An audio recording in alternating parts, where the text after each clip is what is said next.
이 시간 우리에게 주시는 하나님의 말씀은 신약성경 마태복음 10장 16절부터 33절까지의 말씀입니다. 마태복음 10장 16절에서 33절 말씀, 주보의 인쇄가 약간 잘못되었습니다. 11장이 아니고 10장 16절부터 33절까지의 말씀, 신약성경 15쪽에 있습니다.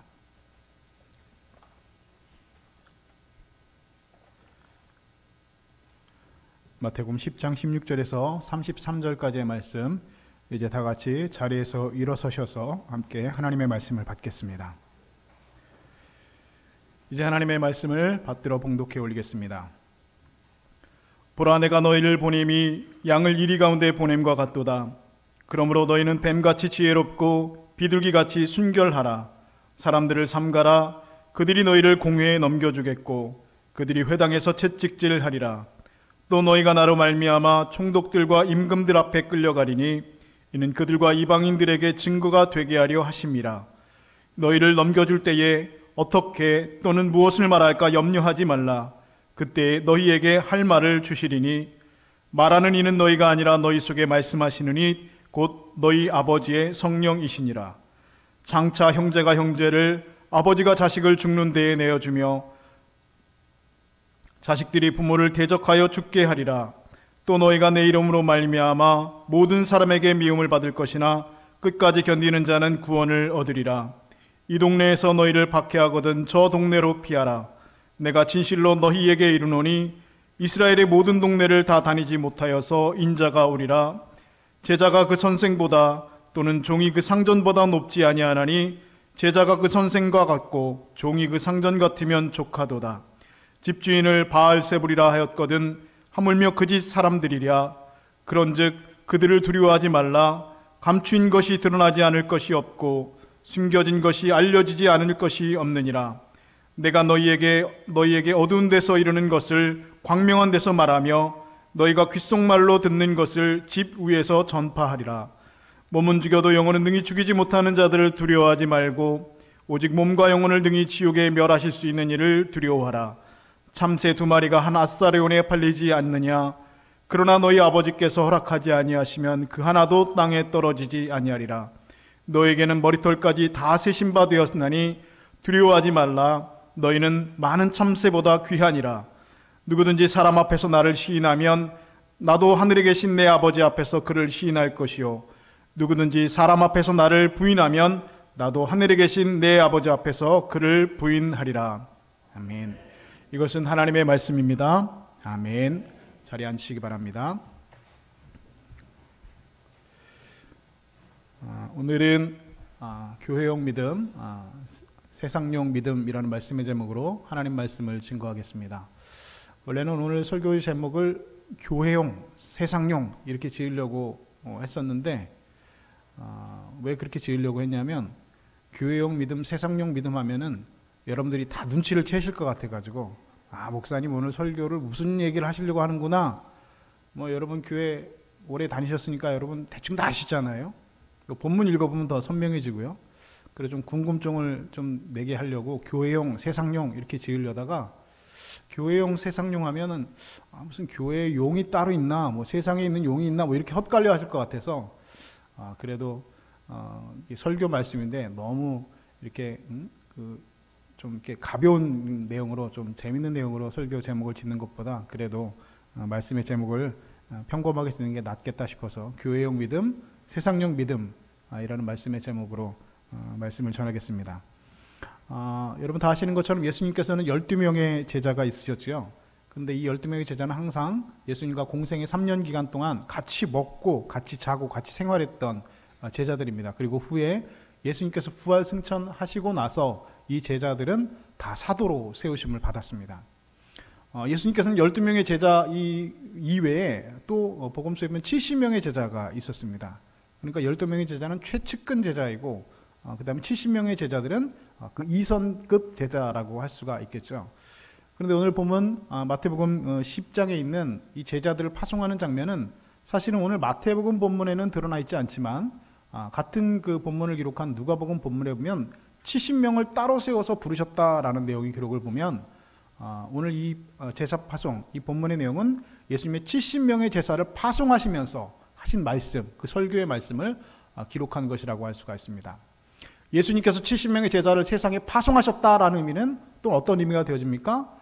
그 이전에 예수님께서 이미 제자들과 함께 그들에게 말씀을 가르치시고 충분한 훈련 기간이 있은 후에 이제 제자들을 세상에 파송해와서 그들을 보낼 때가 되었기 때문에 오늘 이 설교를 예수님께서 이 70명의 제자들에게 말씀하시고 제자들을 파송한 장이기 때문에 이 마태복음 10장의 말씀, 이 설교의 말씀을 제자 파송장이라고도 한다는 것입니다.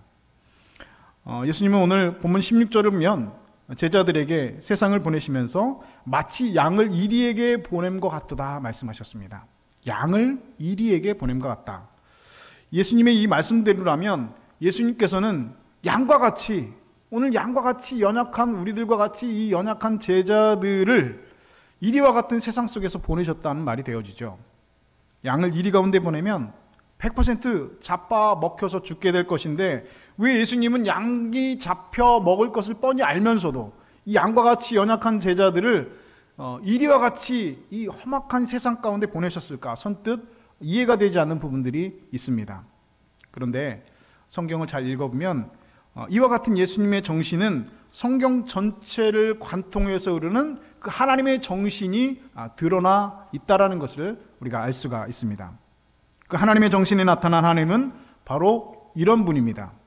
하나님은 당신의 사랑하는 자녀에게 넓은 길을 걷게 하지 않으시고 좁은 길을 걷게 하시는 분입니다. 하나님은 편하고 안락한 삶을 살게 하시는 분이 아니라 자기 십자가를 지고 주를 쫓으라고 말씀하시는 분이십니다. 하나님은 당신의 사랑하는 자녀일수록, 더 사랑하면 사랑하는 자녀일수록 환난을 겪게 하시고 환난을 통해서 연단을 훈련하게 하시고 또 그와 같은 연단을 통해서 어떠한 환경과 처지 속에서도 만족하며 소망을 이루며 살아가는 사람이 될 수 있도록 하시는 분이 바로 우리가 알고 있는 성경에 나타나 있는 하나님의 정신에 드러난 그런 하나님이라는 것입니다.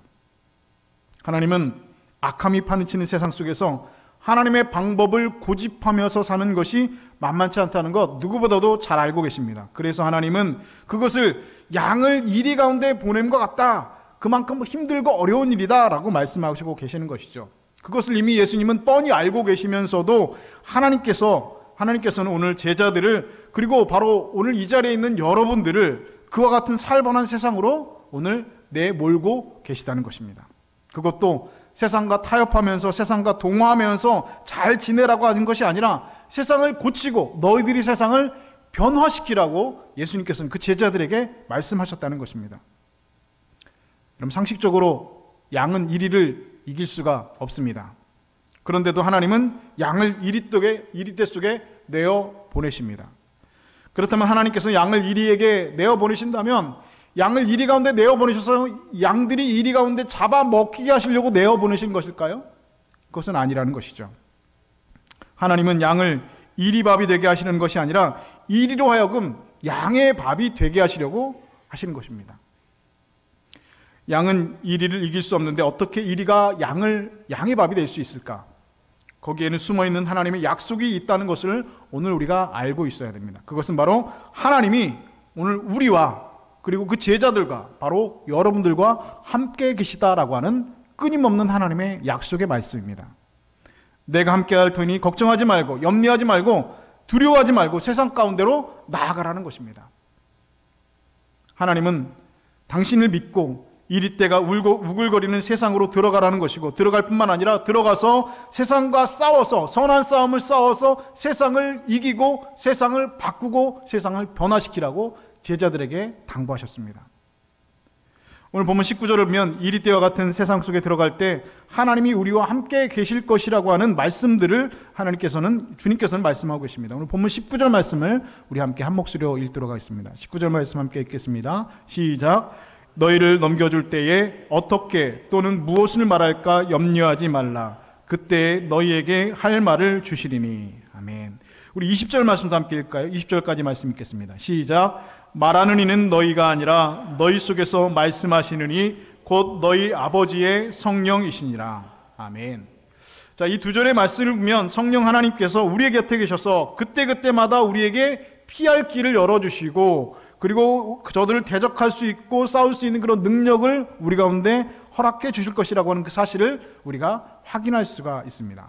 그리고 하나님은 그런 세상 가운데 나아가는 우리가 두려워해야 될 대상이 바로 세상이 아니라 하나님이라고 분명히 말씀하고 있죠.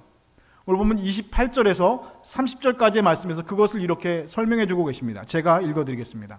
본문 28절부터 30절 말씀 제가 읽겠습니다. 몸은 죽여도 영혼은 능히 죽이지 못하는 자들을 두려워하지 말고 오직 몸과 영혼을 능히 지옥에 멸할 수 있는 이를 두려워하라. 참새 2마리가 한 아사리온에 팔리지 않느냐. 그러나 너희 아버지께서 허락하지 아니하시면 그 하나도 땅에 떨어지지 아니하리라. 너에게는 머리털까지 다 세신 바 되었나니 두려워하지 말라. 너희는 많은 참새보다 귀하니라. 아멘. 자, 이 짧은 이 2절의 말씀 가운데 두려워하지 말라라는 말씀이 2번이나 반복되어져 있습니다. 그런데 두려워하지 말라라는 말씀도 있지만 두려워하라는 말씀도 있죠. 너희는 몸은 죽여도 영혼은 능히 죽이지 못하는 자들, 바로 이 세상에 악한 공중권세 잡은 이 사단들, 이 세상, 그 세상을 너희는 두려워하지 말라. 오히려 오직 몸과 영혼을 능히 지옥에 멸하실 수 있느니 바로 만군의 여호와 하나님을 두려워하라고 말씀하고 있습니다. 분명히 너희가 두려워야 될 것과 두려워하지 말아야 될 것을 주님께서는 분명히 말씀하고 계십니다. 여러분, 우리가요, 세상을 두려워하면 비겁한 자가 됩니다. 그러나 하나님을 두려워하면 지혜로운 자가 되어질 수 있습니다. 그리고 하나님을 두려워하게 되면 이제는 더 이상 세상을 두려워하지 않는 용감한 사람이 될 수 있습니다. 그러나 하나님을 두려워할 줄 모르면 세상 어리석은 사람이 되어집니다. 그리고 어리석은 자가 되면 세상을 두려워하는 비겁한 자가 될 수밖에 없는 것입니다. 바로 세상을 두려워하느냐 하나님을 두려워하느냐에 따라서 거기에 따른 인과관계들이 계속해서 이 사슬을 물리듯이 연쇄 반응이 일어난다는 것입니다. 하나님을 두려워하느냐 아니면 세상을 두려워하느냐. 오늘 여러분들은 하나님을 두려워하고 계십니까? 아니면 세상을 두려워하고 계십니까? 제 생각에는 오늘 많은 그리스도인들은 하나님을 두려워하기보다는 세상을 두려워하는 분들이 참 많이 있는 것 같습니다. 앞에서 세상을 두려워하는 것, 세상을 두려워하는 사람, 어리석은 사람이라고 말씀드렸는데 그 이유는 18절의 말씀에서 우리가 확인할 수가 있습니다. 18절에서 예수님께서 뭐라고 말씀하시느냐? 제자들을 세상에 보내시면서 뱀같이 지혜롭고 비둘기같이 순결하라 말씀하셨죠. 자, 세상에 나가는 제자들에게 필요한 것 중에 지혜가 필요하다고 하셨는데 정말 지혜는 여러분 하나님을 두려워하는 것, 바로 하나님을 경외하는 것입니다. 잠언에서도 보면 이런 말씀이 있죠. 여호와를 경외하는 것이 지혜의 근본이다라는 말씀이 있습니다. 경외한다는 말은 무슨 뜻입니까? 바로 공경하고 두려워한다는 말입니다. 다시 말해서 하나님을 두려워하는 것이, 여호와를 경외하는 것이 지혜의 근본이라는 것입니다. 그래서 저는 하나님을 두려워하는 것이 지혜의 근본이라면 하나님을 두려워하지 않는 것이 어리석음의 근본이라고 생각합니다. 그러나 오늘도 사람들은 이리 같은 세상은 무서울 줄 알지만 이리와 비교할 수 없는 하나님은 두려워할 줄 모르고 하나님은 무서울 줄 모르고 살아가고 있습니다. 하나님 믿지 않고 알지 못하는 사람들이 하나님 두려워하는지 모르는 것 여러분 당연한 애치입니다. 그러나 하나님을 믿고 안다고 하는 그리스도인들이 하나님 무서운 줄 모르고 함부로 사는 것은 여러분 당연한 것이 아닙니다. 이것은 여러분 이해할 수 없는 행동입니다. 그래서 저는 하나님 무서운 줄 아는 지혜가 있을 때 세상 무서운 줄 모르는 용기가 생겨난다고 생각합니다. 그래서 그 지혜로 악한 세상 속에서 담대하게 비둘기같이 순결한 삶을, 그리고 용기 있는 삶을 선택하면서 살 수 있게 된다는 것입니다. 재밌는 것은 그렇게 오늘 예수님의 제자라고 하는, 예수님을 안다고 하는, 하나님을 믿는다고 하는 우리들은 하나님 무서운 줄 모르고 살아가고 있는데 오히려 세상은 하나님 무서운 줄 안다는 것입니다. 그렇기 때문에 오늘 저와 여러분들이 양과 같이 연약할지라도 하나님과 함께 동행하며 그 하나님을 의지하고 담대히 세상을 대적하고 나가면 세상은 여러분들을 대적하지 못하고 여러분 앞에 굴복하게 된다는 사실을 믿으시는 여러분 되실 수 있기를 주님의 이름으로 축복합니다. 문제는 믿음입니다. 우리의 믿음이라는 것입니다. 그 믿음이 항상 우리에게는 부족하다는 것이죠. 성경 사무엘상을 보면 이스라엘의 초대 왕이었던 사울왕이라는 사람이 있었습니다. 이 사울왕이라는 사람이 평상시에는 하나님을 열심히 믿는 사람인 것처럼 보여졌지만 블레셋 장수 골리앗이 쳐들어왔을 때 그는 하나님이 자기와 함께 계신다라고 하는 그 믿음은 어느 순간 다 날아가 버리고 그 눈앞에 골리앗만 두려워하는 모습들을 우리는 성경을 통해서 볼 수가 있습니다. 하나님이 보이지 않고 골리앗만 보이게 되면 그럼 하나님은 더 이상 무섭지 않고 골리앗만 무섭게 되는 그런 연약한 믿음의 연약한 신앙의 사람이 될 수밖에 없다는 것입니다. 이것은 너무나 당연하다는 것이죠. 하나님이 무섭지 않게 되면 세상이 무서워집니다. 하나님이 두려워하지 않게 되면 여러분 눈앞에 골리앗이 훨씬 더 무서워지게 되는 것이죠. 그러나 여러분 반대로 다윗처럼 하나님이 자신과 함께 계신다고 하는 그런 믿음을 가지고 있으면 아무리 골리앗과 같이 크고 강력한 장수가 나타난다고 하여도 골리앗이 무섭지 않게 된다는 것입니다.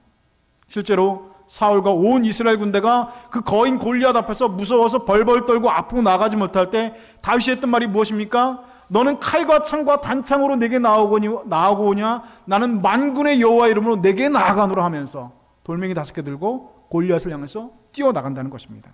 여러분 이것이 그의 믿음이었다는 것입니다.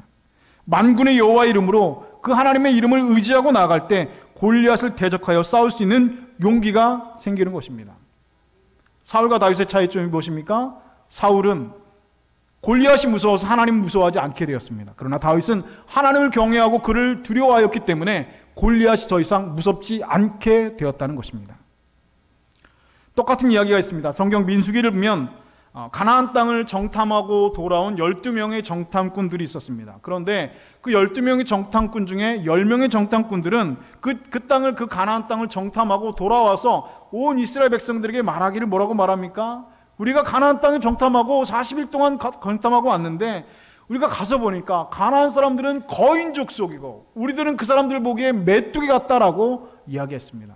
그리고 그 소리를 들은 온 이스라엘 사람들은 그 정탐꾼들의 보고를 듣고 밤새도록 통곡하면서 울었다라고 성경이 기록하고 있습니다.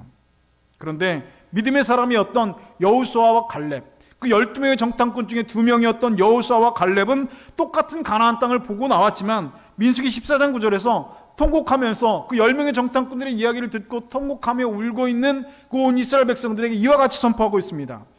또 그 땅 백성들을 두려워하지 말라. 그들은 우리의 먹이라. 그들의 보호자는 그들에게서 떠났고 여호와는 우리와 함께 하시느니라. 그들을 두려워하지 말라. 저들은 우리의 밥이라. 여러분 상황을 보는 여러분 똑같았습니다. 여호수아와 갈렙이 보고 온 땅도 여러분 그 땅이었고 10명의 정탐꾼들이 보고 온 땅도 그 땅이었습니다. 그런데 똑같은 땅을 보고 왔는데 서로의 이 시각은 달랐다는 것이죠. 10명의 여호수아와 갈렙을 제외한 나머지 10명의 정탐꾼들에게 부족한 것이 하나 있었습니다. 그것은 무엇입니까? 그것은 자신들과 함께 하시는 하나님이 전능하시다라고 하는 그 하나님을 보는 그런 믿음의 눈이 저들에게는 부족했다는 것입니다. 10명의 정탐꾼과 똑같이 믿음의 눈이 없었던 이스라엘 백성들은 가나안 땅에 들어가는 것을 두려워했습니다. 이유가 무엇입니까? 가나안 땅의 백성들이 두려워지니까 하나님이 두렵지 않게 된 것입니다. 저들은 믿음의 눈이 없었기 때문에 하나님을 바라보는 하나님이 두렵지 않았기 때문에 가나안 땅에 들어가는 것이 두려워지게 되었다는 것이죠. 그런데요, 그것 때문에 저들은 결국 40년을 광야에서 헤매게 되었습니다. 일주일이면 갈 수 있는 길을 결국 40년을 광야길을 뱅글뱅글 돌았다는 것입니다. 사실 그 길 직선도로로 가면 일주일이면 갈 수 있는 길이지만 40년을 돌았다는 겁니다. 더 안타까운 것은 40년을 방황한 후에도 그들은 결국 가나안 땅에 들어가지 못했습니다. 왜냐하면 저들은 결국 다 그 광야에서 죽었기 때문에 그렇습니다. 그 이후에 광야에서 태어난 새로운 그의 후손들과 믿음의 눈을 가지고 있었던 그 여호수아와 갈렙 2사람만이 가나안 땅에 들어갈 수 있었다는 것을 여러분들은 다 성경을 통해서 이미 다 알고 계십니다. 여러분 똑같은 상황이 오늘 저와 여러분에게도 주어지고 있습니다. 하나님이 우리와 함께 계신다는 믿음이 없다면 우리는 양과 같고 세상은 이리와 같아서 우리는 도저히 세상을 이길 수가 없습니다. 그러나 우리는 하나님을 믿는 사람들입니다. 하나님이 전능하시고 이 땅 천지만물을 창조하신 전능하신 만군의 여호와 하나님이심을 우리는 다 믿고 있는 사람들입니다. 그렇게 우리가 정말 하나님을 믿는 사람들이라고 한다면 세상이 골리앗만큼 크고 우리는 어린 다윗만큼 작을지라도 세상을 두려워할 필요가 없다는 것입니다. 지금 우리가 양과 같고 아무리 세상이 이리 같다고 할지라도 그 세상을 두려워할 수는 없는 것입니다. 여러분, 세상을 두려워한다는 것은 결국 무엇입니까? 믿음이 없다는 것입니다. 지혜가 없다는 것입니다. 그리고 하나님을 두려워하는 경외함이 없다는 것입니다. 하나님이 우리와 함께 계신다는 것을 모르고 그 하나님이 정말 두렵고 무서워할 전지전능한 그 하나님이라는 것을 모르고 살아간다는 것입니다.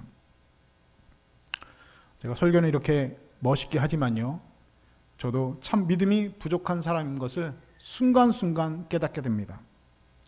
저도 참 믿음이 부족한 사람입니다. 그래서 저도 세상이 두려울 때가 참 많이 있습니다. 세상이 무서울 때가 여러분 목사에게도 많이 있습니다. 부담스럽습니다. 할 수만 있으면 도망가고 싶고, 할 수만 있으면 모른 척 외면하고 살고 싶기도 하고, 적당히 타협하면서 적당히 편히 살고 싶은 그런 인간적인 욕심이, 인간적인 마음이 저의 솔직한 심정입니다. 그래서 하나님 앞에 저는 이렇게 기도한 적도 있습니다. 하나님, 세상에 목사들이 그렇게 많다는데 제가 꼭 목회를 계속해야 됩니까? 제가 딱 1년 전 딱 정확히 요맘때 하나님 앞에서 했던 기도입니다. 세상에 목사가 그렇게 많은데 제가 목회를 계속해야 되겠습니까? 제가 작년 이맘때가 딱 목회를 시작한 지 딱 20년이 됐던 해였어요. 20년 하나님 저를 써 잡섰으면, 많이 써 잡섰으니까 이제는 저는 이제 목회 그만해도 될 것 같습니다. 목사 그만하고 싶습니다. 그만하게 해주시면 저는 그만하겠습니다. 딱 이맘때 하나님 앞에 매일같이 그런 기도를 드렸습니다. 그 기도를 하고 그냥 버텼습니다. 그냥 아무것도 하지 않고 가만히 천장만 쳐다보고 누워 있었습니다.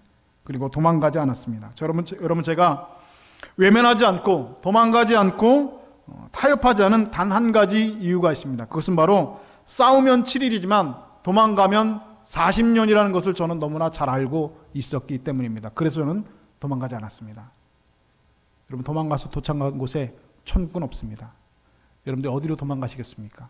여러분들이 도망을 어디로 가시든 여러분들이 도망하여서 도착한 그곳은 결코 천국은 아닐 것입니다. 여러분, 이것을 알고 나면 세상 두렵지 않습니다. 이것을 알고 나면 여러분 세상이 무섭지도 않습니다. 제가 해봐서 합니다. 여러분, 이런 믿음이 있으면 세상이 두렵지 않기 때문에 세상에게서 도망하거나 세상과 타협하지 않을 수 있습니다.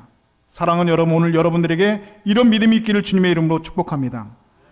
여기 모인 계신 분들 다 믿음이 있는 분들인 것 제가 다 알고 있습니다. 그런데 생각해 보아야 될 것은 사실 믿음은 두 가지가 있다는 것이죠. 오늘 설교의 제목처럼 교회용 믿음과 세상용 믿음이 사실은 따로 있다는 것입니다.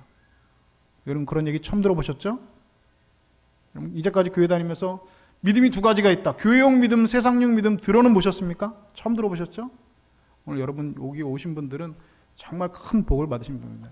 어디에서도 들어볼 수 없는, 전 세계 어디에서도 세상용 믿음, 교회용 믿음이 있다는 얘기는 하는 목사가 없는데, 우리 통영에 있는, 대한민국 땅끝에 있는 통영 중림교회 목사가 처음으로 생각해낸 세상용 믿음, 교회용 믿음이 따로 있다는 겁니다. 우리가 교회에서 예수님 향해서 믿음을 고백하는 것, 비교적 쉽습니다. 비교적 쉽다는 것이 이것이 엄청 쉽다는 건 아닙니다. 왜냐하면 교회는 다니지만, 교회는 왔다 갔다 하지만 평생 동안 그 믿음도 고백하지 못하고 왔다 갔다 하는 분들도 실제로는 계시기 때문에 그렇습니다. 비교적 쉽다는 거지 엄청 쉽다는 건 아닙니다. 교회 안에서 믿음을 고백하는 것 비교적 쉽습니다. 뭐에 비해서 쉽다고요? 교회 바깥에서, 바로 세상에서 믿음을 고백하는 것에 비해서 비교적 쉽다는 것입니다. 저는 그래서 편의상 그것을 교회용 믿음이라고 부릅니다. 그런데 정말 중요한 것은 세상에서 믿음을 고백하는 겁니다. 그것을 세상용 믿음이라는 것입니다. 바로 여러분들이 살아가고 있는 그 세상에서 하나님을 시인한 것, 범사의 그를 인정하는 것, 저는 그것을 또 편의상 세상용 믿음이라고 부릅니다. 제가 그동안 목회해 본 결과 교회용 믿음보다 세상용 믿음이 더 어렵더라고요.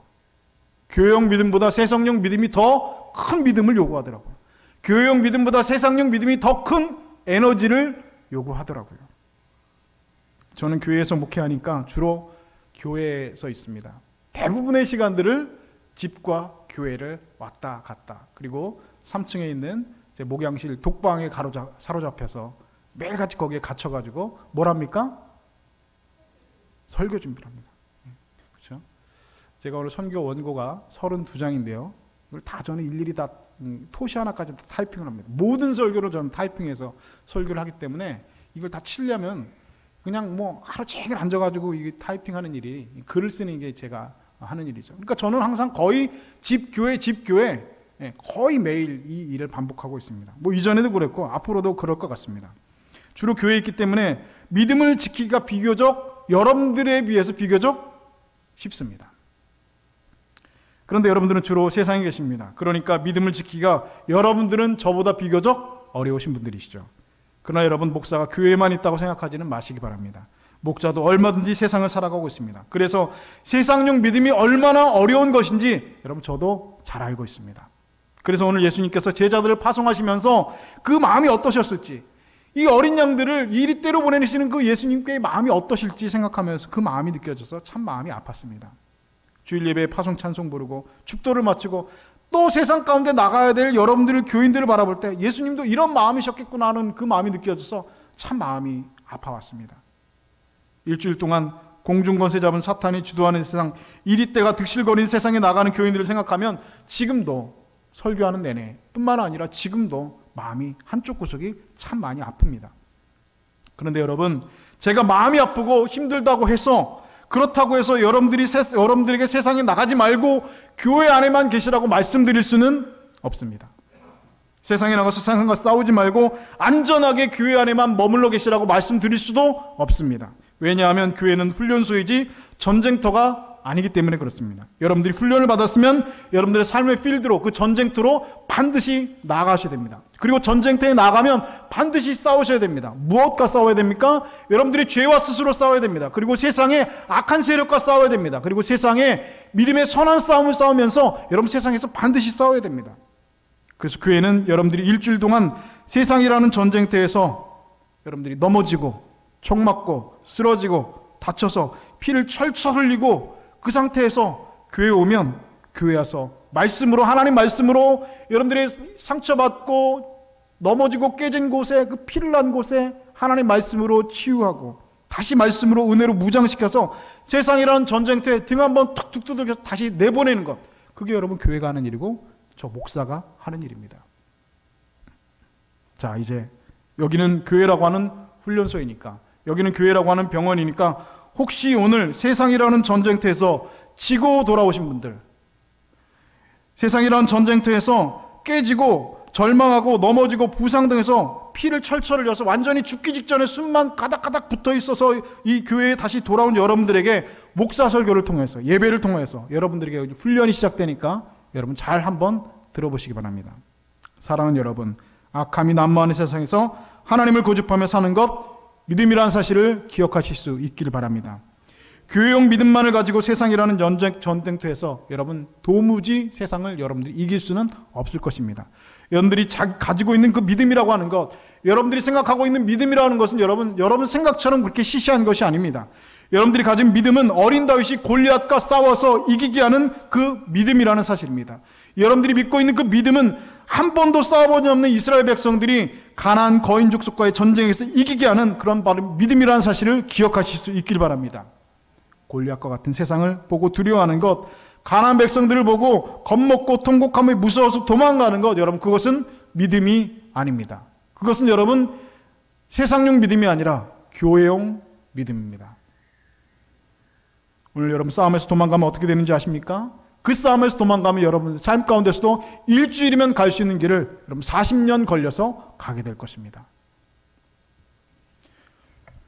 사랑하는 여러분, 우리 눈에 보이지 않아도 하나님은 반드시 계신 분입니다. 하나님은 하늘에만 계신 분이 아니라 지금도 살아계셔서 온 우주와 천지 만물을 통치하시고 다스리시는 분입니다. 그냥 세상이 저절로 굴러갈 수 있도록 던져놓고 구경만 하시는 분이 아니라 이 땅을 주관하시고 다스리시는 분입니다. 예수 믿는 사람들은 그래서 이 세상의 주인이 누구인지 똑바로 알고 있어야 됩니다. 이 세상의 주인은 바로 만군의 여호와 하나님이십니다. 다윗은 그것을 알았기 때문에 모두가 두려워하고 떨고 있었을 때 골리앗을 향해서 뛰어나갈 수 있었던 것입니다. 여호수아와 갈렙은 그것을 알고 있었기 때문에 모든 백성들이 울고 통곡했을 때 가나안 백성들을 향하여서 그들은 우리의 먹이라면서 뛰어나갈 수 있었다는 것입니다. 오늘도 사단은 자기가 세상의 주인인 것처럼 여러분들에게 사기치고 있습니다. 그리고 교회형 믿음만 가지고 있는 여러분들에게 이렇게 사기칠 것입니다. 예수 적당히 믿으세요. 예수 믿으면서 유난스럽게 예수 믿지 마세요. 예수 혼자 믿는 것처럼 그러지 마세요. 좋은 게 좋은 거 아닙니까? 여러분 속지 마십시오. 좋은 게 좋은 게 아니라 저들이 말하는 좋은 게 바로 여러분들의 영혼을 죽게 하는 첩경이라는 사실을 기억하실 수 있길 바랍니다. 여러분 그것은 거짓입니다. 그것은 사기입니다. 그것은 속으면 안 되는 것입니다. 세상의 주인은 하나님입니다. 사탄이 무엇이라 하든 세상이 무엇이라 하든 세상은 창조부터 지금까지 하나님의 뜻과 하나님의 식과 하나님의 법에 의해서 지금도 치밀하게 운행되어지고 있습니다. 여러분 단위에서 여러분의 삶의 자리에서 그 삶의 전쟁터에서 단호하게 믿음을 선택할 때 오늘 여러분들의 교회용 믿음이 비로소 세상용 믿음으로 업그레이드 된다는 사실을 기억하실 수 있길 바랍니다. 인류의 역사 이래로 성경의 모든 기록에도 그런 사탄의 속임수와 그런 사탄의 사기에 속아 넘어간 사람들은 한 사람도 예외 없이 실패한 것을 알 수가 있습니다. 여러분들이 보고 있는 성경에도 그것을 분명히 기록해 놓고 있습니다. 그러나 이 교회용 믿음에서 벗어나서 세상용 믿음을 가지고 세상과 싸운 자들은, 싸워서 그 믿음을 지킨 자들은 한 분도 예외 없이 다 성공한 삶을 살았습니다.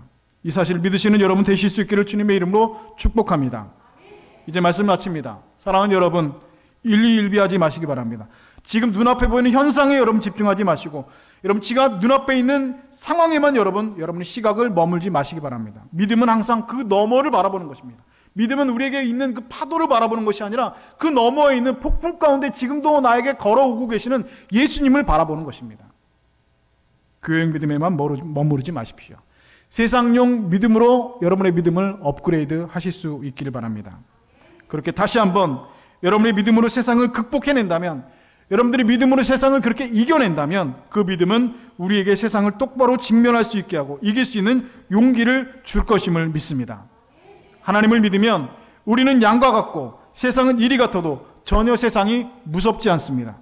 간절히 바라기는 오늘 여러분의 삶의 자리에서, 여러분의 영적 전쟁터에서 그 영적 싸움을 싸우기를 멈추지 않고 피하지 않고 도망가지 않고 여러분이 닥쳐있는 믿음의 경주를 열심히 달려나가시고 세상과 싸우시고 죄와 싸우시고 믿음의 선한 싸움 열심히 싸우나가시고 그 싸움에서 선으로 악을 이기시는 여러분들 되셔서 세상으로 나가 이리와 싸워 승리하시는 하나님의 어린 양들 다 되실 수 있기를 주님의 이름으로 축복합니다.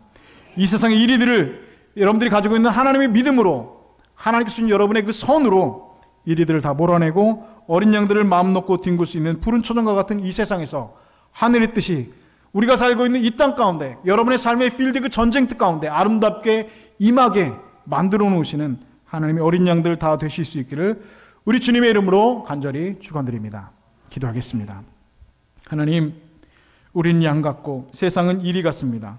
우리는 다윗 같고 세상은 골리앗 같습니다. 우리는 메뚜기 같고 세상은 거인 같습니다. 그러나 그런 세상에 우리를 보내시는 하나님 아버지의 마음 알게 하여 주옵소서. 그것은 세상을 두려워하지 말고 하나님을 두려워하는 것이었습니다. 하나님을 두려워할 때 지혜가 생기고 믿음이 생겨나 그 믿음 가지고 골리앗과 싸우라는 것이었습니다. 거인 족속, 가나안 족속과 싸우라는 것이었습니다. 싸우면 일주일이었지만 도망가면 40년이었습니다.